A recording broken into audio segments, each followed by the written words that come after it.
Hello everyone, CL career academy के online platform पर हम जेईई मेंस के पीवाईक्यू सॉल्व कर रहे हैं। फिलहाल जेईई मेंस पीवाईक्यू सीरीज में फिजिक्स में हम इलेक्ट्रोस्टैट के क्वेश्चन सॉल्व कर रहे हैं। इलेक्ट्रोस्टैट में हमारा टॉपिक है right now electric field and Gauss's law and electric dipole. Okay, तो इस टॉपिक के क्वेश्चंस हम अभी सॉल्व कर रहे हैं। पार्ट 1, 2, 3 आप लोग देख सकते हैं प्लेलिस्ट में जाके। आज हम पार्ट 4 इसी टॉपिक पर लाए हैं। ठीक है, तो फर्स्ट क्वेश्चन पर चलते हैं विदाउट वेस्टिंग टाइम। तो देखिए क्या गिवन है फर्स्ट क्वेश्चन में, एन इलेक्ट्रिक डायपोल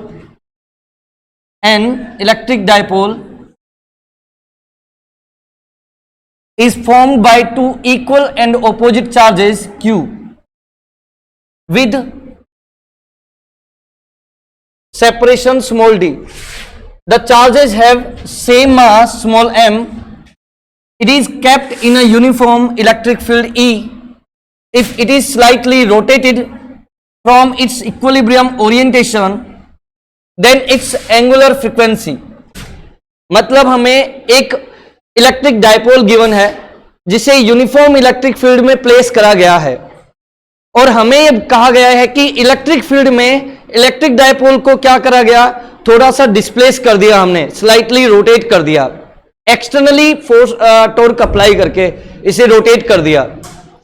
अब ये पूछ रहा है कि रोटेट करने के बाद ये जो एसएचएम में फिर एसएचएम करेगा तो उस एसएचएम का एंगुलर फ्रीक्वेंसी क्या होगा, ओमेगा का वैल्यू हमसे पूछा है। ठीक है, व्हाट इज ओमेगा हियर वो हमसे पूछा है। तो देखिए किस तरह से इसको सॉल्व करना है। एक बार कंडीशन को हम डायग्राम में देख लेते हैं। लेट अस सपोज ये इलेक्ट्रिक फील्ड है, यूनिफॉर्म इलेक्ट्रिक फील्ड। ठीक है, और इसमें एक डायपोल है पी वेक्टर जो राइट नाउ थीटा एंगल पर है।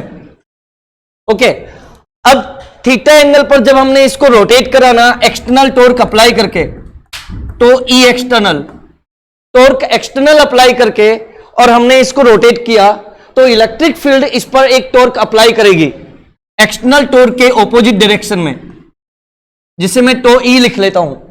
और इक्विलिब्रियम कंडीशन में टो एक्सटर्नल और टो इलेक्ट्रिक दोनों बराबर होंगे। ओके, तो हमें इक्विलिब्रियम बैलेंस कंडीशन अप्लाई करेंगे यहां पर, तो tau external will be equals to negative of tau electric. ये माइनस साइन ये दिखाता है कि इलेक्ट्रिक फील्ड का जो टॉर्क है वो एक्सटर्नल टॉर्क का ऑपोजिट होगा। ओके, तो एक्सटर्नल का फॉर्मूला क्या होता है, moment of inertia multiplied with angular acceleration.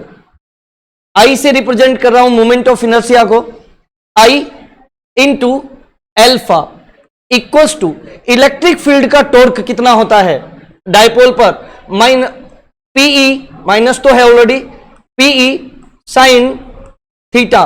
P क्या है यहां पर, electric dipole moment, E electric field, theta P और ई के बीच का एंगल है फिलहाल।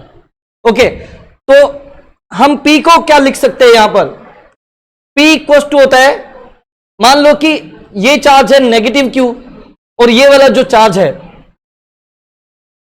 ये प्लस क्यू चार्ज है। पी का डायरेक्शन हमेशा नेगेटिव से पॉजिटिव की तरफ होता है। और सेपरेशन कितना है इस डायपोल का, डायपोल लेंथ कितना गिवन है, स्मॉल डी। ठीक है ना। अब देखिए पी का फॉर्मूला क्या होता है, charge multiplied with the dipole length Q into D. Okay, तो यहां पर इक्वेशन हमारा क्या बन जाएगा, I moment of inertia into angular acceleration को लिख सकते हैं D two theta upon D T square. Okay, equals to minus P की प्लेस पर हम पुट करेंगे क्यू इंटू डी ई। और ये जो कंडीशन हम अभी सॉल्व करेंगे वो स्मॉल डिस्प्लेसमेंट के लिए देखेंगे कि थीटा बहुत छोटा है। यदि थीटा बहुत ज्यादा छोटा है, स्मॉल है, तो साइन थीटा थीटा के इक्वल लिखा जा सकता है। तो मैं साइन थीटा के प्लेस पर केवल थीटा यहां पर पुट करने वाला हूं। ओके, तो हमारे पास इक्वेशन क्या बना, I D two theta upon D T square equals to minus q d E theta. इसको मैं ट्रांसपोज करता हूं तो ये बन जाएगा हमारे पास I D two theta upon D T square plus Q E D into theta equals to 0। अब आप देखेंगे कि ये जो इक्वेशन है, ये इक्वेशन एसएचएम का इक्वेशन होता है, ठीक है ना। टाइम का डबल डेरिवेटिव इक्वेशन एसएचएम का इक्वेशन होता है, और इस एसएचएम के इक्वेशन में यदि मैं इस आई को क्यू ई डी पर डिवाइड कर दूं ना, तो मुझे क्या मिलता है, d two theta upon D T square plus Q E d divided by I moment of inertia है, याद रखना, इंटू थीटा इक्वल्स टू 0। तो थीटा का जो ये कोफिशिएंट होता है ना, Q E D upon I, theta का यही कोफिशिएंट ओमेगा स्क्वायर बनता है, यानी कि स्क्वायर ऑफ एंगुलर फ्रीक्वेंसी, यानी कि ओमेगा स्क्वायर क्या बनेगा यहां पर, Q e small D upon I. हमसे पूछा है वैल्यू किसका, ओमेगा का, तो omega will B Q e small D upon I का रूट। ओके, अब यहां पर मोमेंट ऑफ इनर्शिया कितना होगा, तो देखिए डायपोल में दो चार्जेज होते हैं, और यदि दोनों चार्जेज का मास इक्वल है, तो दोनों चार्जेज के जो मासेज हैं, उन मासेज का moment of inertia mid point के अबाउट इक्वल होगा। तो यहां पर total moment of inertia of both the charges कितना बन जाएगा, टोटल मोमेंट ऑफ इनर्शिया बनेगा यहां पर, देखिए total moment of inertia I के प्लेस पर मैं पुट कर सकता हूं। देखो एक चार्ज का मोमेंट ऑफ इनर्शिया होगा m, और मिड पॉइंट से distance two whole square, okay, plus दूसरे वाले चार्ज का moment of inertia mass into mid point से उसका भी डिस्टेंस d/2 होल स्क्वायर। तो यहां से I क्या बनेगा, 2md स्क्वायर डिवाइडेड बाय 4, 2 से 4 को कट करेंगे तो I का वैल्यू आ गया हमारे पास md स्क्वायर बाय 2। ये I का वैल्यू इस इक्वेशन में पुट करेंगे, ओमेगा वाले इक्वेशन में, और हमें हमारा आंसर मिल जाएगा। तो देखिए I का वैल्यू, मोमेंट ऑफ इनर्शिया का वैल्यू ओमेगा के इक्वेशन में पुट करना है। तो c omega equals to under root q e small d divided by I का वैल्यू क्या हमने पाया है, m d square by 2, m d square by 2, d से एक डी कैंसिल हो जाएगा और 2 will go upside, so omega will be under root of 2 q E upon M D. तो ये हमारा एंगुलर फ्रीक्वेंसी हो जाएगा, ओके, और यही हमारा करेक्ट आंसर भी होगा। तो देख लेते हैं कौन सा ऑप्शन सही है। ऑप्शन ए देखिए, अंडर रूट 2 क्यू ई अपॉन एम इंटू डी, तो ऑप्शन ए ही यहां पर करेक्ट ऑप्शन है। ओके, आई होप आपने इसे समझा होगा। ठीक है, नेक्स्ट क्वेश्चन पर चलते हैं। देखिए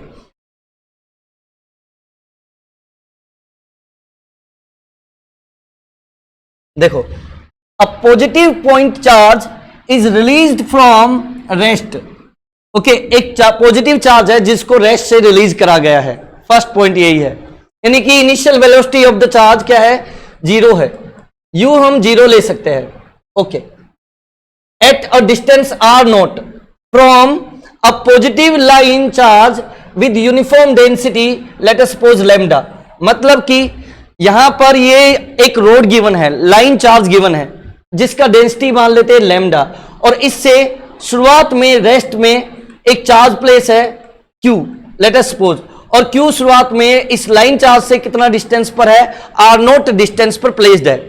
okay, the speed v of the point charge as a function of instantaneous distance small r from line charge is proportional to, मतलब हमें ये गिवन है कि एक लाइन चार्ज है, ओके, और उससे r0 डिस्टेंस पर रेस्ट पर एक Q चार्ज प्लेस्ड है। ठीक है, अब इस लाइन चार्ज के इलेक्ट्रिक फील्ड की वजह से इस Q चार्ज पर फोर्स लगेगा। अब Q चार्ज पर जब फोर्स लगेगा तो Q चार्ज को वेलोसिटी मिलेगी, वो मूव करेगा।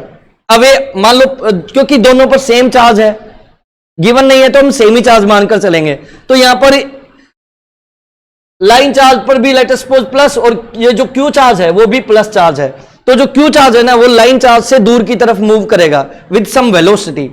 तो हमसे किसी एक इंस्टेंट पर जब लाइन चार्ज से r डिस्टेंस पर Q चार्ज है, तो उस टाइम पर Q चार्ज का वेलोसिटी क्या होगा वो हमसे पूछा है। और वेलोसिटी भी नहीं पूछा, बल्कि ये पूछा है कि velocity is proportional to what, किसके साथ प्रोपोर्शनल रिलेशन रखती है इन गिवन ऑप्शंस में से। तो देखिए हम इसको किस तरह से सॉल्व करेंगे। डायग्राम में रीड्रॉ करता हूं। लेट अस सपोज ये हमारा लाइन चार्ज है, लीनियर चार्ज, जिसका कितना है लीनियर चार्ज डेंसिटी लैम्डा, और इससे आर नोट डिस्टेंस पर कोई अदर चार्ज प्लेस है क्यू। ओके, तो इस क्यू चार्ज पर फोर्स कितना लगेगा लाइन चार्ज की वजह से, F equal to q E. Line charge की वजह से इस क्यू चार्ज पर फोर्स कितना लगेगा, F equal to q E. Okay, distance कितना है आर नोट, और इस क्यू चार्ज पर जब फोर्स लगेगा तो क्यू चार्ज लाइन चार्ज से अवे मूव करेगा। ठीक है, और लेट अस सपोज ये कहां तक जा रहा है, आर डिस्टेंस तक। हम आर नोट और आर के बीच एक पॉइंट पर इलेक्ट्रिक फील्ड का फॉर्मूला देख लेते हैं। लेट अस सपोज ये डिस्टेंस है कितना, x। तो x डिस्टेंस पर लाइन चार्ज का फील्ड कितना होगा, तो देखिए F equal to q charge तो है ही, और x डिस्टेंस पर इलेक्ट्रिक फील्ड कितना होता है, किसी भी लीनियर चार्ज का इलेक्ट्रिक फील्ड होता है 2k lambda upon the distance from the wire और line charge which is x, जो हमने अभी अज्यूम करा है। तो यहां पर 2k लैम्डा अपॉन x, ये इक्वेशन 1 आ गया। तो फोर्स कितना लग रहा है क्यू चार्ज पर, q into electric field of the line charge which is 2k lambda upon x। x r naught और r के बीच का कोई एक पोजीशन है। ओके, अब हमें क्या करना है, फोर्स के प्लेस पर, फोर्स एक्सेलरेशन प्रोवाइड करता है, तो फोर्स के प्लेस पर हम पुट कर सकते हैं mass into acceleration ma। Okay, ma equals to 2k lambda q upon x। Okay, acceleration कितना आ जाएगा यहां पर, a equals to 2k lambda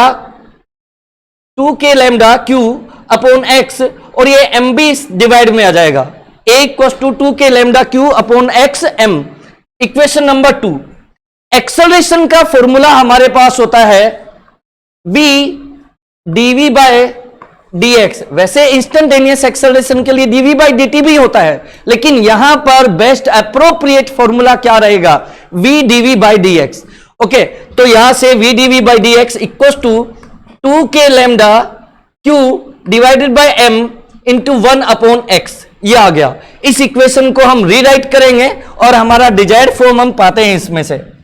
देखिए यहां से बनेगा v dv equals to 2k lambda q upon m into 1 upon x dx। तो ये हमारा इक्वेशन है, इक्वेशन मार्क कर लेता हूं, मान लो थर्ड। ये हमारे पास एक इक्वेशन आ गया dv के फॉर्म में, dx dv के फॉर्म में। हमसे पूछा क्या है, हमसे पूछा है वेलोसिटी किसी r डिस्टेंस पर किसके प्रोपोर्शनल होगी। तो उसके लिए हमारे पास दो लिमिट्स गिवन है, इनिशियल यानी कि लोअर लिमिट r नोट है और अपर लिमिट स्मॉल r है।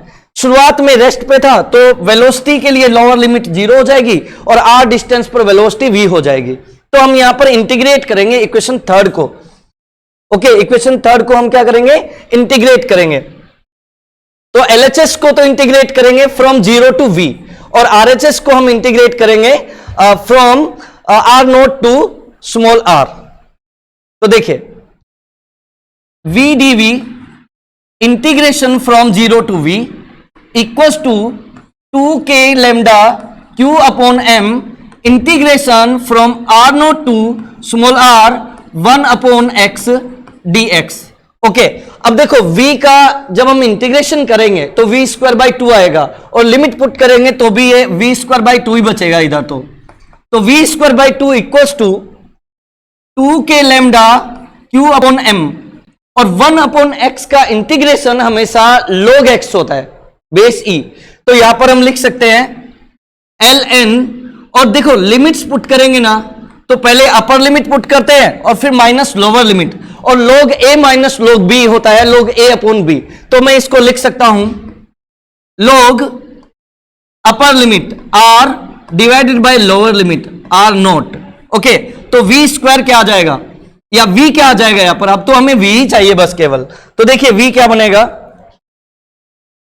v का इक्वेशन क्या बनेगा, सी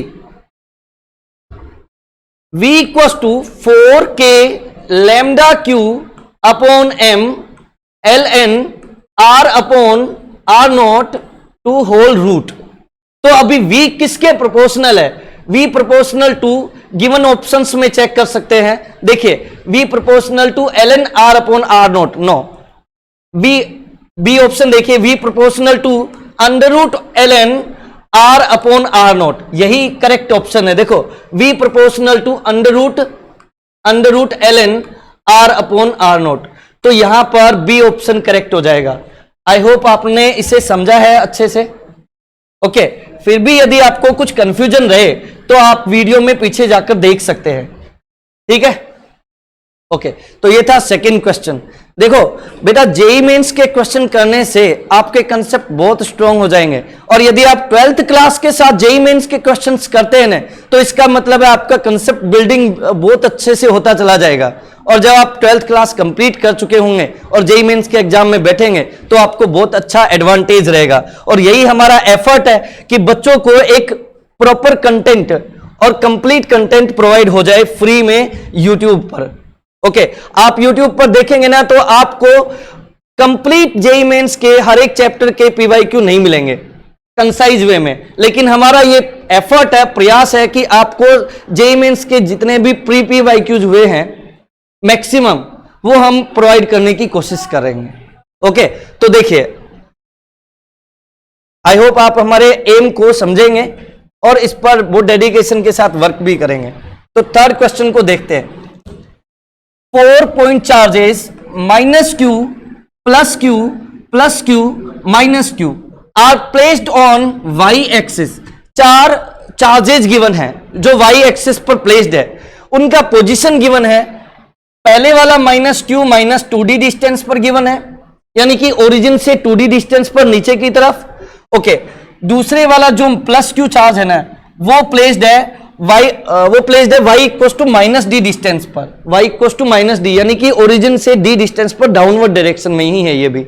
ओके, थर्ड चार्ज है ना, y इक्वल्स टू +d पर प्लेस्ड है, लेकिन वो इस बार ओरिजिन से अपवर्ड डायरेक्शन में है। और फोर्थ चार्ज है y इक्वल्स टू +2 डिस्टेंस पर। Okay, the magnitude of electric field E at a point on the x axis where distance of the point where electric field is to be find out is x equals to capital D, और एक condition given है, क्या?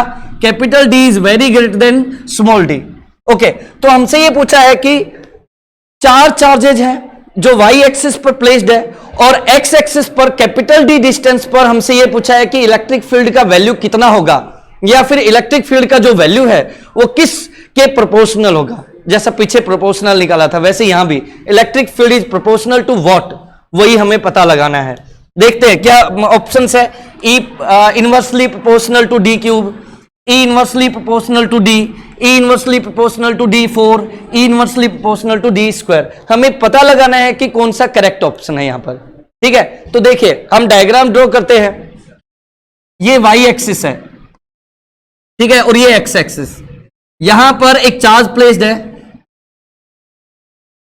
पहले हम सिरे से चलते हैं। फर्स्ट -q चार्ज प्लेस्ड है ओरिजिन से 2d डिस्टेंस पर, ठीक है। सेकेंड +q चार्ज जो ना वो ओरिजिन से -d डिस्टेंस पर प्लेस्ड है, यानी वो भी ओरिजिन से नीचे की तरफ ही है, +q चार्ज, और इसका डिस्टेंस क्या है? Small d। अच्छा, थर्ड पॉजिटिव चार्ज हो ना वो +d डिस्टेंस पर, यानी कि ओरिजिन से अपवर्ड डायरेक्शन में है, तो यहां पर +q चार्ज है और इसका डिस्टेंस ओरिजिन से कितना है? Small d। ओके, और नेक्स्ट -q चार्ज है, उसका डिस्टेंस ओरिजिन से कितना है? 2d, पॉजिटिव 2d है तो अपवर्ड है। इस तरह से हमें चार्जेस गिवन है, और ओरिजिन से x equals to capital D distance पर, ओरिजिन से x equals to capital D distance पर मान लो कोई P पॉइंट प्लेस्ड है जिस पर हमसे इलेक्ट्रिक फील्ड का वैल्यू पता लगाना है, जिस पर हमें इलेक्ट्रिक फील्ड का वैल्यू पता लगाना है। तो देखिए कैसे सॉल्व करेंगे।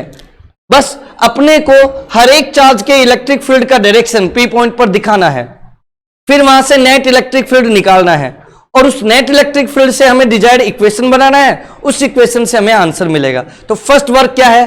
हर एक चार्ज के इलेक्ट्रिक फील्ड का डायरेक्शन दिखाना, फिर वहां पर नेट इलेक्ट्रिक फील्ड निकालेंगे।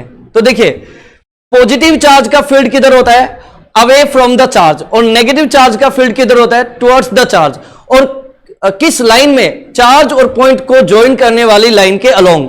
तो देखिए मैं माइनस क्यू जो ऊपर है ना, इसको मैं दिखा देता हूं। तो देखिए माइनस क्यू चार्ज, ये वाला फर्स्ट माइनस क्यू चार्ज है ना, तो इसका इलेक्ट्रिक फील्ड पी पॉइंट पर टुवर्ड्स द इलेक्ट्रिक फील्ड होगा, तो मैं इसको E1 लिख लेता हूं, और इसके एंगल को मैं लिख लेता हूं अल्फा।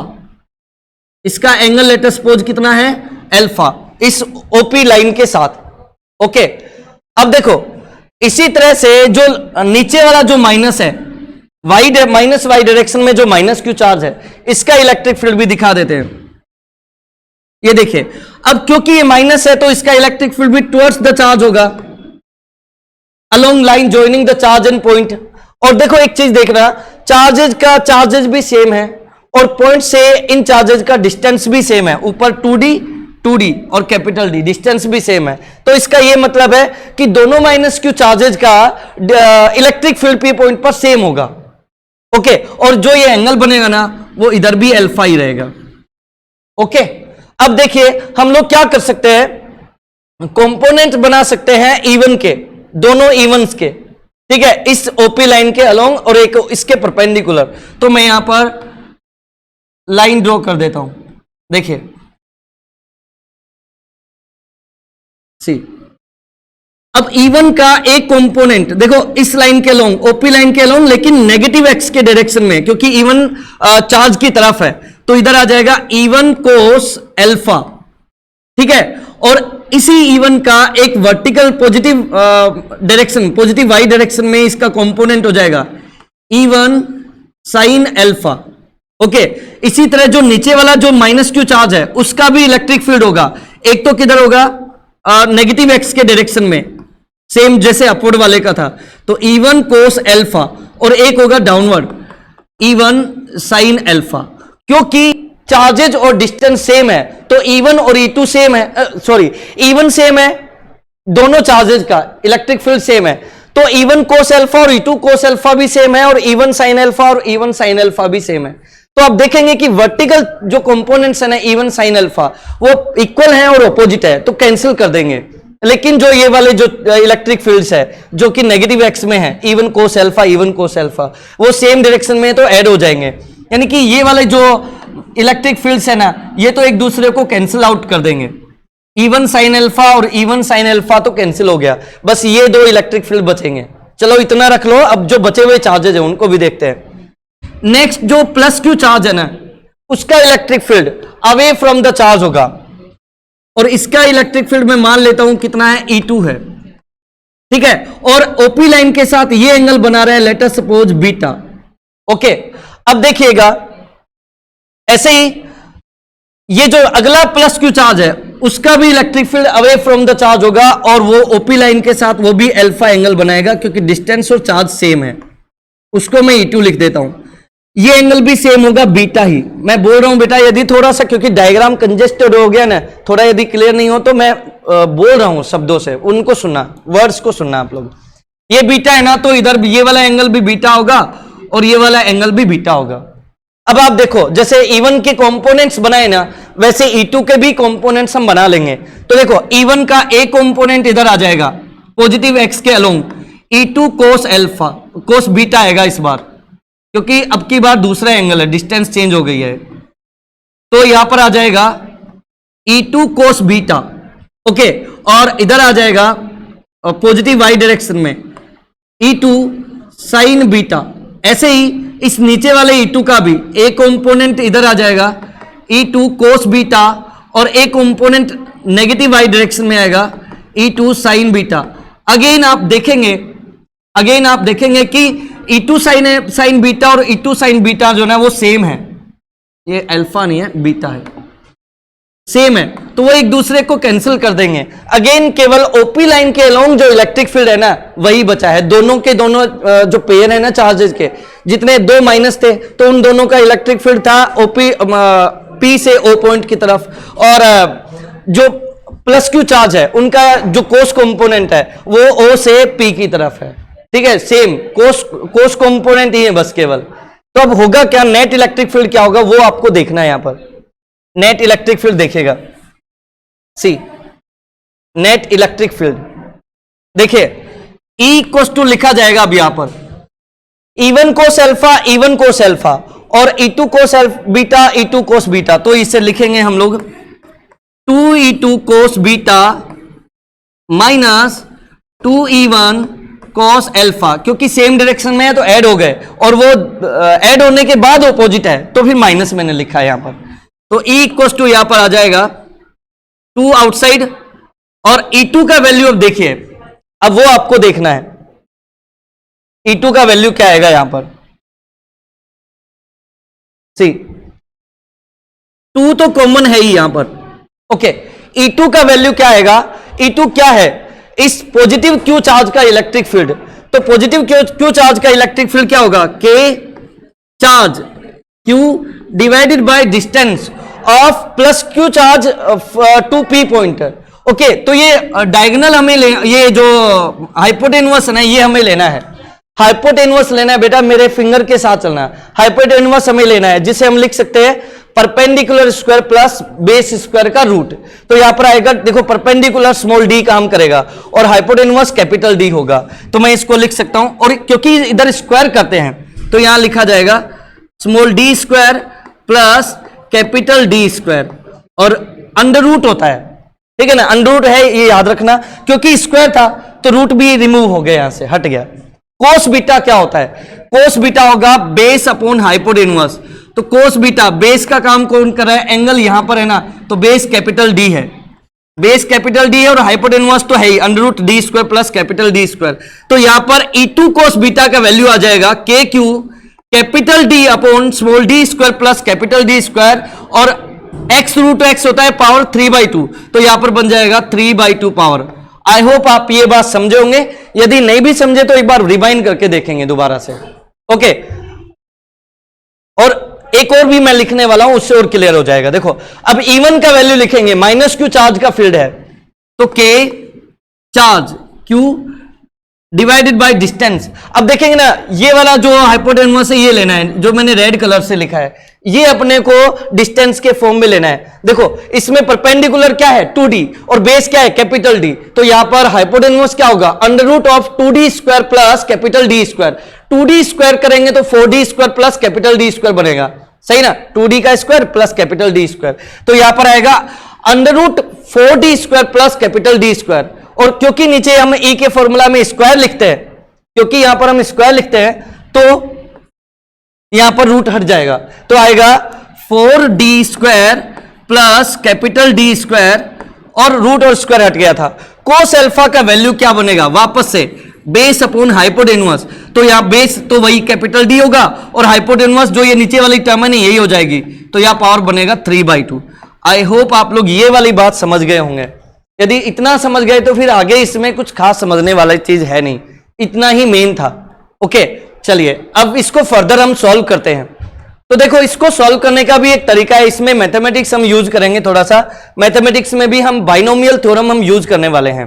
तो देखिए जो कॉमन आ रहा है उससे बाहर निकाल लेते हैं, तो E equal to 2KQ capital D into 1 upon, अब देखिए मैं यही कर रहा हूं ये वाला वर्क भी, क्या कि यहां से मैं कैपिटल D स्क्वायर जो है ना उसको मैं कॉमन ले रहा हूं। कैपिटल D स्क्वायर में यदि यहां से कॉमन लेता हूं तो, क्योंकि देखो D स्क्वायर अंदर है, कैपिटल D स्क्वायर, पेन के साथ चलना, देखो कैपिटल D स्क्वायर अंदर है और पावर है 3/2, तो D स्क्वायर को बाहर निकालेंगे ना, 2 से 2 कट जाएगा और D क्यूब बाहर आएगा, कैपिटल D क्यूब बाहर आएगा, दोनों से, यहां से भी और इधर से भी, दोनों टर्म से कैपिटल D स्क्वायर बाहर आ जाएगा। कैपिटल D स्क्वायर को हम आउटसाइड निकाल लेंगे, तो यह आएगा 1 plus small d square upon capital D square raise to power 3/2, यहां माइनस माइनस, देखिए यहां भी आएगा तो 1 upon 1 plus 4D square divided by capital D square और रेज टू पावर 3/2। ये हमारे पास सॉल्यूशन आ चुका है, ओके। अभी इसको और आगे भी सिंप्लीफाई हमें करना पड़ेगा, तो देखिए मैं थोड़ा सा रब कर लेता हूं। सी डायग्राम की अब हमें जरूरत नहीं है, इसको मैं हटा देता हूं।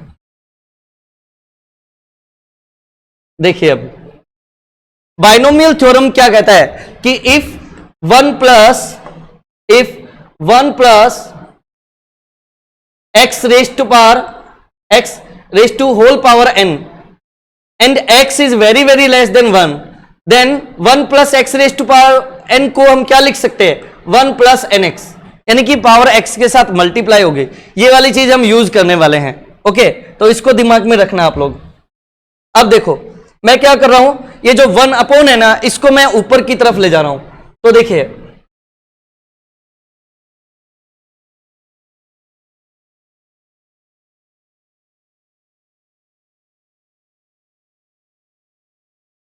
सी, देखो E equals to 2k Q, D से डी क्यूब कटेगा तो नीचे डी स्क्वायर बचेगा, into 1 plus small D square upon capital D square raise to power -3/2, ऊपर जाएगा नेगेटिव बन जाएगी power, minus 1 plus 4d square divided by capital D square raise to power -3/2।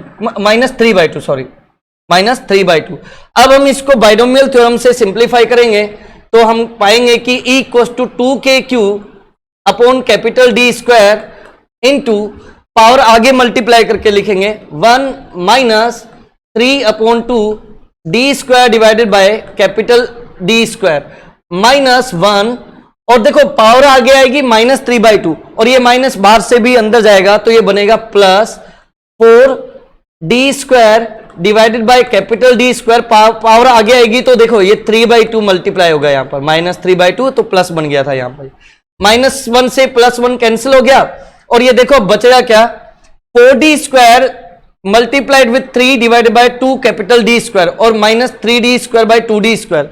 जब आप इसको सॉल्व करेंगे तो आप लोग पाएंगे इसमें 9k D square divided by d4। Okay, तो यहां से ये क्लियर हो जाएगा, E inversely proportional to capital D raise to power 4, ये हमारा करेक्ट आंसर होगा। आई होप आपने समझा होगा इसे, थोड़ा लेंथी था लेकिन जेईई मेंस में क्वेश्चन लेंथी भी होते हैं तो हमें उसकी प्रैक्टिस अभी करनी होगी। प्रायोर प्रैक्टिस और विनिंग आसान कर देती है और हमें जीत के नजदीक लेकर जाती है। चलिए, आई होप आपने इसे समझा होगा। नेक्स्ट क्वेश्चन पर चलते हैं। 4th क्वेश्चन देखिए, देखो 4th question 32 minutes. See, a simple pendulum of length capital L, 1 second, a simple pendulum of length capital L is placed between the plates of a parallel plate capacitor having electric field capital E as shown in figure. Its bob has mass small m and charge small q. The time period of the pendulum is given by, देखो आप diagram भी देख सकते हैं, क्या visible है? Yes, यहां पर हमें L लेंथ का एक पेंडुलम गिवन है। मैं इधर दिखा देता हूं, देखिए L लेंथ का थ्रेड है जिसके साथ में एक बोब अटैच है जिसका मास है m और चार्ज है q, और इसे क्या रखा गया है, कैपेसिटर की प्लेट्स के बीच में रखा गया है। इधर लेफ्ट हैंड में पॉजिटिव चार्ज है और राइट हैंड साइड में नेगेटिव चार्ज है, तो इलेक्ट्रिक फील्ड पॉजिटिव से नेगेटिव की तरफ होता है, तो इसलिए यहां पर इलेक्ट्रिक फील्ड होगा इन पॉजिटिव x डायरेक्शन इधर। ठीक है, तो यहां पर इस बोब पर 2 फोर्सेज एक्ट करेंगे, एक तो कौन सा, एक तो mg एक्ट करेगा और एक इलेक्ट्रिक फोर्स QE एक्ट करेगा, तो 2 फोर्सेज हो गए, तो एक्सेलरेशन भी इसके पास 2 होंगे। देखो किसी भी सिंपल पेंडुलम का जो टाइम पीरियड होता है ना, उसका फॉर्मूला होता है 2 pi under root L upon G होता है। ये G नहीं होता, G इफेक्टिव होता है, हमेशा G इफेक्टिव होता है। तो मतलब हमें G इफेक्टिव का वैल्यू यहां पर क्या लिखना होगा, क्योंकि बोब पर 2 एक्सेलरेशन काम करेंगे, 2 फोर्स लग रहे हैं इसलिए। ओके, 2 एक्सेलरेशन होंगे और वो भी परपेंडिकुलर हैं, तो यहां पर जो नेट जी इफेक्टिव होगा ना, वो क्या आएगा, वो आएगा under root of G square plus, और एक इलेक्ट्रिक फोर्स की वजह से एक्सेलरेशन मिलेगा, तो QE अपॉन m उसका होल स्क्वायर। बस हमें कुछ करना ही नहीं था, जी इफेक्टिव की जगह बस ये वाला जो जी इफेक्टिव का फॉर्मूला हमने लिखा है कि यहां पर mg और QE का वजह से नेट एक्सेलरेशन या नेट ग्रेविटेशनल एक्सेलरेशन क्या मिलेगा, अंडर रूट जी square plus QE upon m whole square, वो पुट करना है। तो यहां से टाइम पीरियड क्या बनेगा, जी इफेक्टिव का वैल्यू पुट करेंगे ना तो करेक्ट ऑप्शन हमारा बी हो जाएगा, 2 pi under root of L upon under root ji square plus Q E upon M square, ये हमारे पास करेक्ट ऑप्शन हो जाएगा। ठीक है, आप देख सकते हैं। आई होप आपने फोर्थ क्वेश्चन भी समझ लिया होगा। नेक्स्ट पर चलते हैं, क्वेश्चन नंबर 5। देखिए, देखो ये एक थ्योरेटिकल क्वेश्चन है, लेकिन इसमें भी हमें अच्छे से दिमाग लगाना होगा। देखिए एक सेकेंड बस, क्या गिवन है, fifth question, shown in the figure is a shell made of a conductor, एक सेल है जो कंडक्टर से बनी है। It has inner radius small a and outer radius b and carries charge q capital Q at its centre dipole p vector as shown in this case what is correct option. मतलब क्या है, एक बार समझेंगे। देखो ये हमें क्या given है, एक कंडक्टिंग सेल गिवन है, ठीक है, इस तरह से, ओके, और सेल जो ना वो कंडक्टर से बनी है। तो ये जो मैं हैज लाइन से दिखा रहा हूं ना, ये बेसिकली कंडक्टर है, और इसके दो सरफेस है, एक इनर है जिसका रेडियस है a और एक आउटर है जिसका रेडियस है b। ओके, हमें कह क्या रहा है, हमें उसने ये बोला है कि इस सेल के अंदर हमने क्या रखा है, एक डायपोल प्लेस करा है।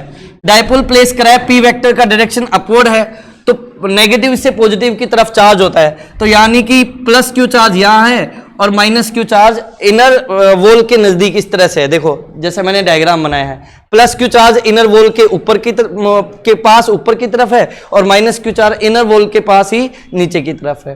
तो इसकी वजह से क्या होगा, इंडक्शन होगा इनर वॉल पर, और इंडक्शन की वजह से यहां पर इस प्लस क्यू चार्ज के पास नेगेटिव चार्ज इकट्ठा हो जाएगा, एक्यूमुलेट हो जाएगा काफी सारा।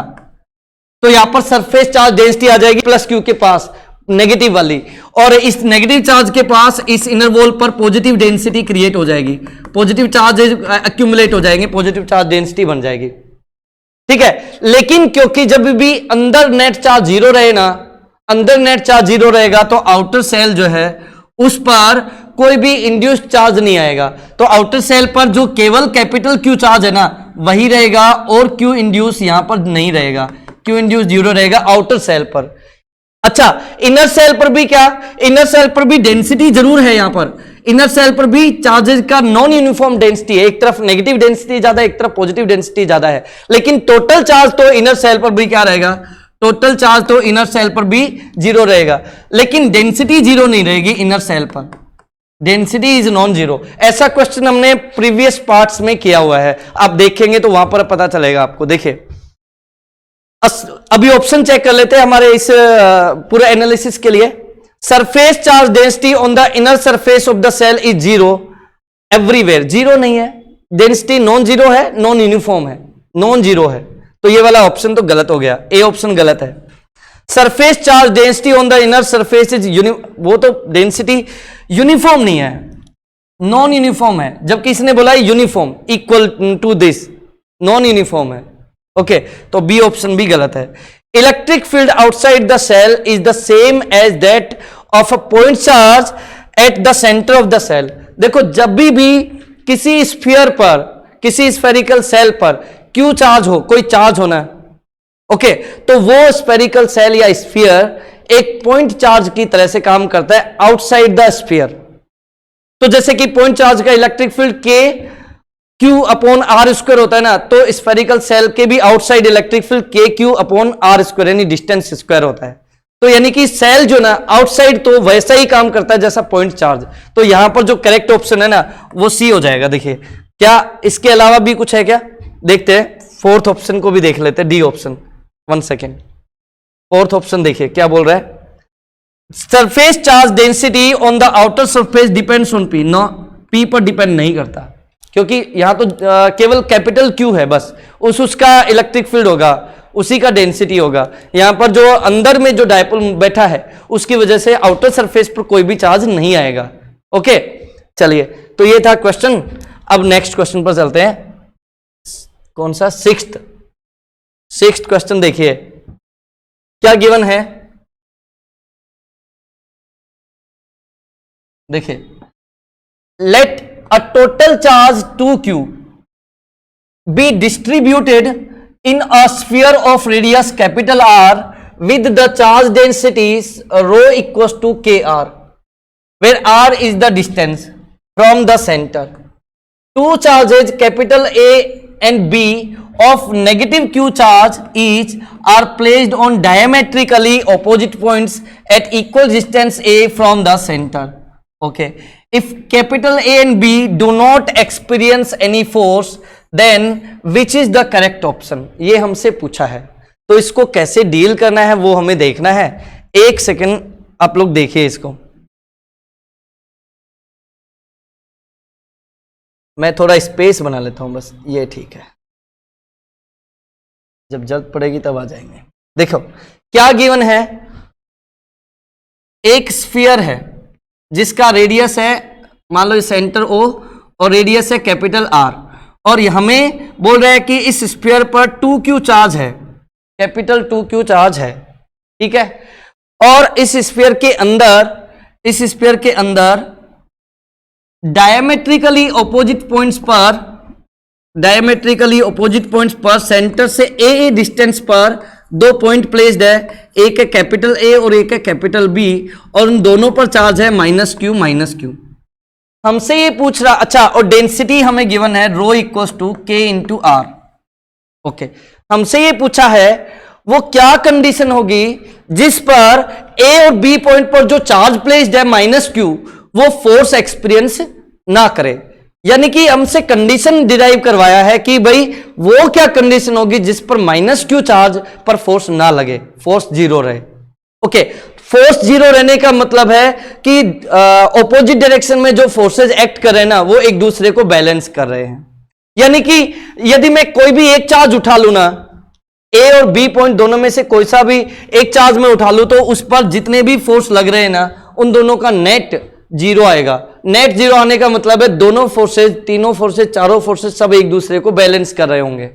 सही, तो अब हमें यही देखना है कि किसी भी एक चार्ज पर नेट फोर्स कितना है और कौन कौन से फोर्स हैं, और उन फोर्सेज को हम इक्वेट करेंगे, इक्वेट करके हमें एक इक्वेशन मिलेगा और वही इक्वेशन हमारा कंडीशन बन जाएगा, ठीक है, कि जिसमें नेट फोर्स जीरो आ जाए।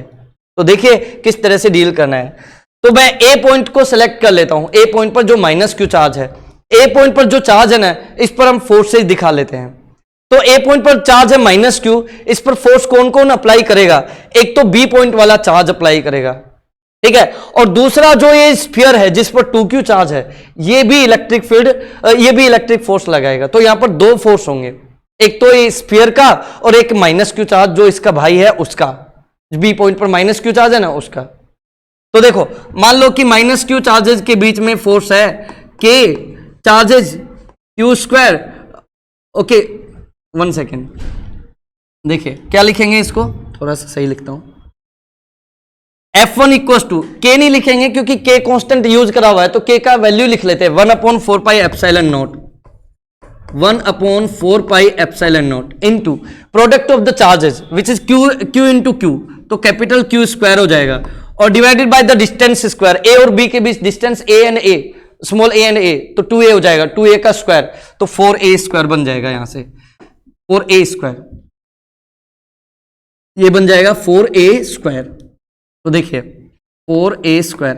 अब हम इसको F1 को ऐसा भी लिख सकते हैं, थोड़ा सिंप्लीफाई करके, capital q² divided by 16πε0 small a²। This is equation number 1, equation number 1। F1 तो हमें मिल गया। अब हमें देखना है इलेक्ट्रिक फील्ड, इस स्फीयर का इलेक्ट्रिक फील्ड इस -q चार्ज पर कितना फोर्स लगाएगा। तो पहले हमें इलेक्ट्रिक फील्ड तो निकालना पड़ेगा स्फीयर का। तो देखिए हम किस तरह से इसको सॉल्व करेंगे। ये जो ए पॉइंट पर जो चार्ज है ना, यहां पर हमें इलेक्ट्रिक फील्ड निकालना है, तो एक गॉसियन सरफेस हमें कंसीडर करना पड़ेगा। यहां पर हम एक गॉसियन सरफेस कंसीडर करेंगे। ये देखो मैंने ग्रीन पेन से दिखाने की कोशिश करी है डॉट डॉट से, ये एक गॉसियन सरफेस है, ठीक है, GS गॉसियन सरफेस, जिसका रेडियस है स्मॉल a, सेंटर इसका भी O है, तो मैं इस ए डिस्टेंस पर जो गॉसियन ए रेडियस का जो गॉसियन सरफेस अज्यूम करा ना, यहां पर मैं इलेक्ट्रिक फील्ड निकाल लेता हूं, वही इलेक्ट्रिक फील्ड इस माइनस क्यू पर फोर्स भी लगाएगी। तो हम देखिए गॉसेज लॉ यूज करते हैं ना, तो गॉसेज लॉ होता है e closed integration d a equals to q enclosed divided by epsilon naught. अब एनक्लोज्ड चार्ज कितना होगा वो भी हमें लिखना है, लेकिन क्योंकि गॉसियन सरफेस का रेडियस ए है तो क्लोज इंटीग्रेशन डी ए का वैल्यू हो जाएगा 4 पाई ए स्क्वायर 1 अपॉन एप्सिलॉन नॉट। और क्यू एनक्लोज्ड कितना होगा, एनक्लोज चार्ज कितना होगा, इस गॉसियन सरफेस के अंदर का चार्ज कैसे निकालेंगे, चार्ज होता है डेंसिटी इनटू वॉल्यूम। तो यहां पर क्यू एनक्लोज निकालने के लिए मैं इंटीग्रेट करूंगा, क्योंकि हम गॉसियन सरफेस के लिए लिख रहे हैं तो रेडियस हो जाएगा ए, और यहां पर लिमिट्स होंगी lower limit 0 upper limit small a. तो यहां पर लिखेंगे integration 0 to a density into volume, यहां पर वॉल्यूम लिखेंगे 4 pi r square D r, ठीक है ना। आर का फंक्शन है डेंसिटी, तो वॉल्यूम भी आर का फंक्शन है, डिस्टेंस का फंक्शन है, तो उस रूप में लिखेंगे। ऐसा हम कई बार पीछे कर चुके हैं, आप एक बार देखिएगा पीछे जाके। तो देखिए डेंसिटी की जगह ये जो रो है इसकी प्लेस पर मैं यहीं पर वैल्यू पुट कर लेता हूं। देखिए इसकी जगह हम वैल्यू पुट करेंगे के, तो यहां पर हम लिख लेंगे के आर रो की जगह 4 पाई आर स्क्वायर था ये, और इंटू के आर। तो देखिए E into 4 pi small A square equal to 1 upon epsilon naught, और 4 पाई के वो आउटसाइड आ जाएगा 4 पाई के, और ये बनेगा आर क्यूब का इंटीग्रेशन आर 4/4 बनेगा, तो ये बनेगा आर 4 अपॉन 4, और लिमिट्स आएंगी 0 टू ए। ओके 4 पाई से 4 पाई कैंसिल हो जाएगा, तो ई आएगा हमारे पास के upon A square epsilon naught multiplied with limits put करेंगे, तो ये बनेगा क्या, लिमिट्स पुट करेंगे ये बनेगा a raise to power 4 divided by 4, a square से 4 को कट करेंगे ऊपर बचेगा ए स्क्वायर, तो ई आ जाएगा हमारे पास k a square divided by 4 epsilon naught. This is equation number 2। ये हमने गॉसियन सरफेस के अंदर इलेक्ट्रिक फील्ड पता लगा लिया। अब फोर्स यदि हमें लिखना है तो F2 हम इक्वल्स टू लिखेंगे, माइनस क्यू चार्ज पर फोर्स देख रहे हैं ना, तो यहां पर आ जाएगा F2 equals to Q into E. Force का बस मैग्नीट्यूड ही लिख रहे हैं, इसलिए यहां पर माइनस लिखने की जरूरत नहीं है। तो F2 इक्वल्स टू आ जाएगा के ए स्क्वायर है बेटा, ये ए स्क्वायर है, क्यू नहीं है, ये याद रखना है, ए square. Okay k a square by 4 pi epsilon naught, तो k a square capital q upon 4 epsilon naught, ये आ गया हमारे पास F2 इक्वेशन 3। ठीक है, लेकिन यहां जो कांस्टेंट है ना, इसका वैल्यू नहीं है हमारे पास, तो ये कांस्टेंट का वैल्यू भी हमें निकालना पड़ेगा। तो देखिए उसके लिए हमें क्या करना है, क्योंकि हमें इस स्फीयर का टोटल चार्ज 2q गिवन है, तो उससे हम k का वैल्यू निकाल सकते हैं। तो 2q कैसे मिलेगा कि हम इंटीग्रेट कर देंगे डेंसिटी को। ओके तो फिर हमें 2q के देखो डेंसिटी को इक्वेट करेंगे, ओके डेंसिटी इंटू वॉल्यूम को इंटीग्रेट करेंगे और उसको 2q के बराबर पुट करेंगे, तो यहां से इक्वेशन क्या बनेगा, ये बनेगा 2q equals to integration rho 4 pi small r square D R from 0 to capital R, और इसको इंटीग्रेट करके और हमें रिजल्ट क्या मिलेगा देखिएगा, 2q रो का वैल्यू k r है, तो यहां से बनेगा k आउटसाइड और 4 पाई भी आउटसाइड, ओके और r into R square R cube बनेगा, मैं बोल रहा हूं आप शब्दों को पकड़ना, r इंटू आर स्क्वायर तो बनेगा r क्यूब। ओके तो r क्यूब का इंटीग्रेशन क्या हो जाएगा, वो बनेगा r square upon 4, r square नहीं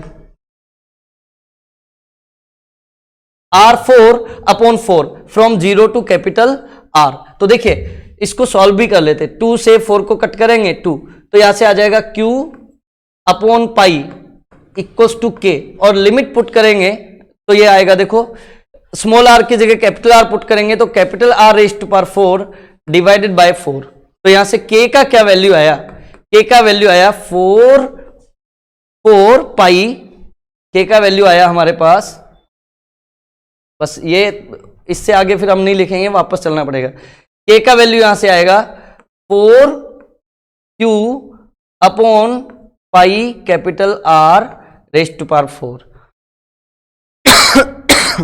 तो जब हम यहां पर वैल्यू पुट करेंगे किसका, के का, इस इक्वेशन थर्ड में, तो देखिए मैं अभी इधर से डायग्राम को रिमूव कर देता हूं क्योंकि अब हमें इसकी नीड नहीं है। तो देखिए यहां से हमारे पास F2 क्या बनेगा, look F2 equals to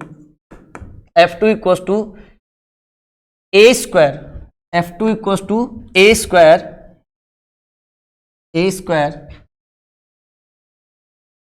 capital Q divided by 4 epsilon naught multiplied with K का वैल्यू हम पुट करेंगे 4 capital Q divided by pi capital R 4।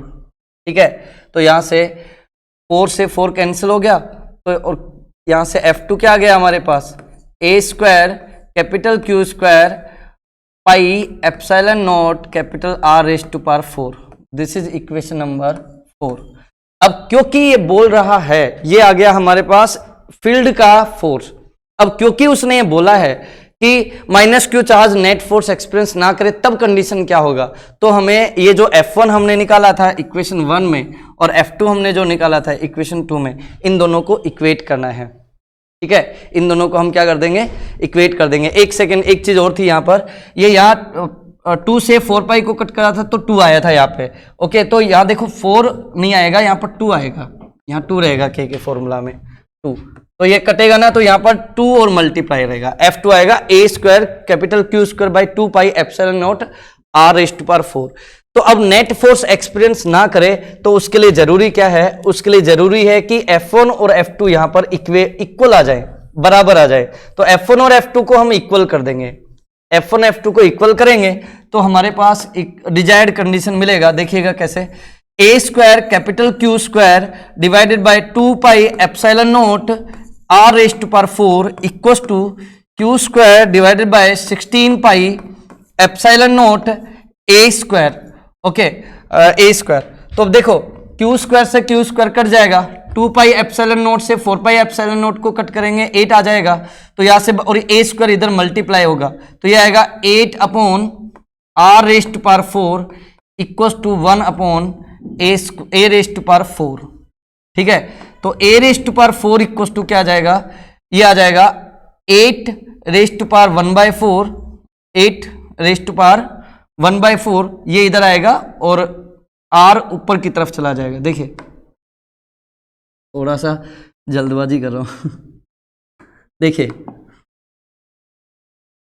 यहां पर बनेगा a raise to power 4 equals to R raise to power 4 divided by 8, और यदि power 4 हटाएंगे ना तो ए आ जाएगा R multiplied with 8 raise to power -1/4। यही हमारा करेक्ट आंसर होगा, यही आंसर है। आई होप आपने समझा होगा, लेंथी क्वेश्चन लेकिन अच्छा, मजा आया। ओके, चलो देखते हैं करेक्ट ऑप्शन क्या है। एक बार ऑप्शन देख लो, R 8 रेज़ टू पावर -1/4, तो ये आंसर आ जाएगा। देखते हैं कौन सा है करेक्ट ऑप्शन, ये रहा A option, A equals to 8 raise to power -1/4 capital R, तो ये हमारा आंसर है। ठीक है, चलिए नेक्स्ट क्वेश्चन पर चलते हैं, शायद ये लास्ट ही क्वेश्चन हो पाएगा। ओके, सी क्या गिवन है, for a uniformly charged ring of radius capital R, the electric field on its axis has largest value at a distance h from its centre, the value of h is. मतलब क्या given है, हमें given है एक ring जिसका radius है capital R, और हमें बोल रहा है कि एक्सिस पर वो क्या डिस्टेंस होगी जिस पर इलेक्ट्रिक फील्ड का वैल्यू मैक्सिमम आए। तो किसी भी रिंग के इलेक्ट्रिक फील्ड का फॉर्मूला क्या होता है, K into charge of the ring into the distance at which electric field is to be find out, let us suppose x, तो KQX divided by R square plus x square raise to power 3/2। तो यहां पर हम क्या लिखते हैं, E equals to, formula क्या होता है रिंग का एक्सिस पर इलेक्ट्रिक फील्ड का, K charge X divided by R square plus X square raise to power 3/2। ये रिंग है जिसका रेडियस है कैपिटल आर और ये सेंटर है, सेंटर से एक्स डिस्टेंस है। यहां पर इलेक्ट्रिक फील्ड का ये फॉर्मूला होता है। हमसे पूछा है ई का मैक्सिमम वैल्यू क्या होगा। वैसे तो करेक्ट आंसर ई मैक्स के लिए, वैसे तो ई मैक्स के लिए करेक्ट आंसर डायरेक्ट याद रख लेना R/√2 होता है, लेकिन हमें इसे प्रूव करके देखना होगा। कैसे करना है? मैक्सिमा मिनिमा के लिए, मैक्सिमा मिनिमा के लिए हमें क्या करना पड़ता है? Differentiate, first order differential equation बनाए, फर्स्ट डेरिवेटिव निकालेंगे और इसे 0 के बराबर पुट करेंगे। तो हमें यहाँ पे क्या करना होगा? DE डिवाइडेड बाय DX और उसे पुट करना है किसके इक्वल? 0 के इक्वल। तो बस अब हमें इसे डिफरेंशिएट करना है। डिफरेंशिएट करके और फिर हमें x का वैल्यू निकालना है जो कि R/√2 ही आएगा, फिक्स है। तो देख लो एक बार, KQ तो आउटसाइड आ जाएगा और हमें यहाँ पे U/V वाला फॉर्मूला यूज कर लेंगे, U/V वाला फॉर्मूला याद है? D/dx U/V quotient rule use करेंगे।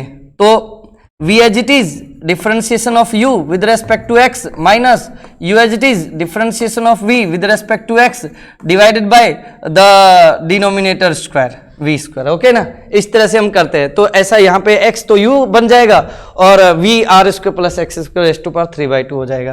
तो initially R² plus X square raise to power 3/2 तो एज इट इज लिख देता हूँ और x का डिफरेंशिएशन 1 हो जाएगा माइनस, फिर x एज इट इज हो जाएगा और अब इसका करेंगे तो पावर आगे आएगी तो 3/2, ओके, मल्टीप्लाइड विद, फिर ये एज इट इज ही रह जाएगा R² plus X square, okay, और 3/2 माइनस 1 होगा तो यहाँ पे 1/2 बचेगा, ठीक है। और एक्स स्क्वायर का जो डिफरेंशिएशन वो है वो क्या आएगा? 2x, ओके, डिवाइडेड बाय जो नीचे वाली जो टर्म है R² plus X square raise to power 3/2 उसका भी स्क्वायर स्क्वायर कटेगा तो 3 आएगा, इक्वल्स टू करना है 0। उसकी जरूरत नहीं पड़ेगी वैसे, क्योंकि ये 0 से मल्टीप्लाई होकर 0 बच जाएगा।